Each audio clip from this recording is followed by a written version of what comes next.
Hindi mo na ako mahal. Hindi talaga. And then why? Wala. Hindi talaga kita mahal. So, anong desisyon mo sa buhay? Matulog. Hindi ka pa kasi patay. Kasi, oo, pag namatay ka, saka lang ako iiyak.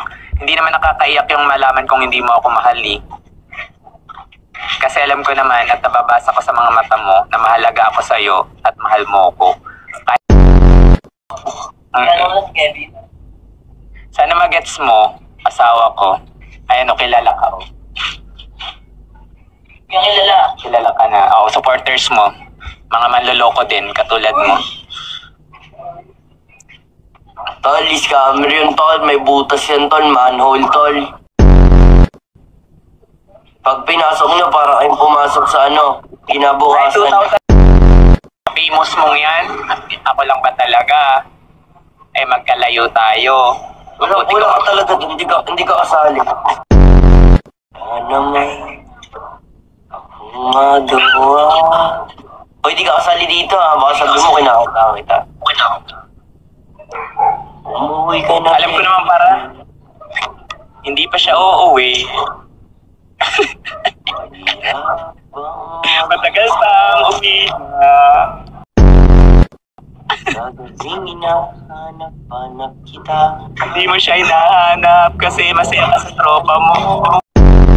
Maghihintay na makasama kang muli sa buhay kong puno ng pag-iirap. Hindi ka naghihirap. Ang Diyos lang nagpagulo ng buhay kong to. Nakapula pa siya. Ano ka, aswang? Ayaw mong ipihit. Ako bang problema mo? Lasunta mo na ito. Inaaningata ako nito, guys. Anong problema? Hindi ako nalalaki. Nag-a-up lang ako kasi nga nabuboring ako kaantay sa'yo. Lindon. Lindon? Ano sabihin ko, Lindon? Lindon. O ano nga? Lindon. Ano nga ni? Lindon. Lindon.